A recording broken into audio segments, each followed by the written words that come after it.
बच्चों, मैं आ गई हूँ फिर से नए लेक्चर के साथ। अब हमें पढ़ना है फ्यूचर कंटिन्यूअस टेंस। जैसे कि ये टॉपिक बताता है कि फ्यूचर की बात हो रही है, भविष्य की। भविष्य में भी क्या, कोई ऐसा काम जो भविष्य में लगातार हो रहा हो।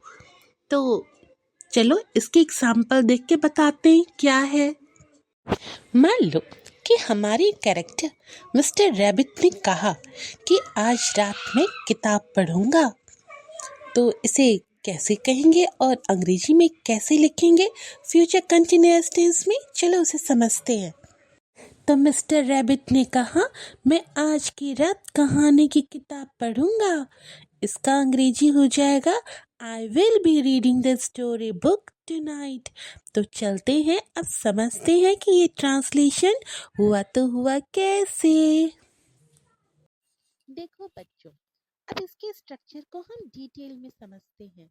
फ्यूचर कंटिन्यूअस टेंस का स्ट्रक्चर कहता है, सबसे पहले सब्जेक्ट लिखेंगे। तो हमारे सेंटेंस में जो सब्जेक्ट है वो है मैं, यानी आई। उसके बाद हमें विल भी जोड़ना ही जोड़ना है, ये याद से जोड़ देना है।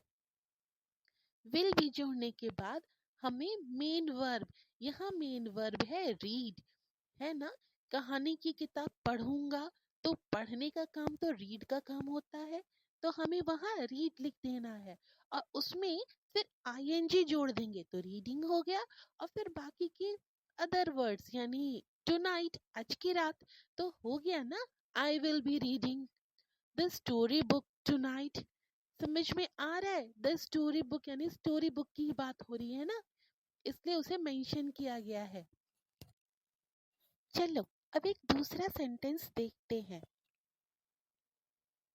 अब देखो, दूसरा सेंटेंस क्या है, उसे 8 बजे फोन मत करना, वह तब तक स्कूल में पढ़ा रही होगी।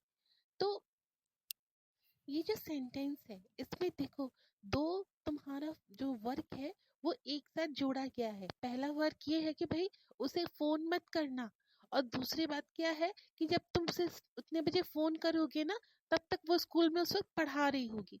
तो इस तरह के भी जो सेंटेंसेस होते हैं उसमें हम फ्यूचर कंटिन्यूअस टेंस का यूज करते हैं, ताकि हम अपने बात को प्रॉपरली एक्सप्रेस कर सके।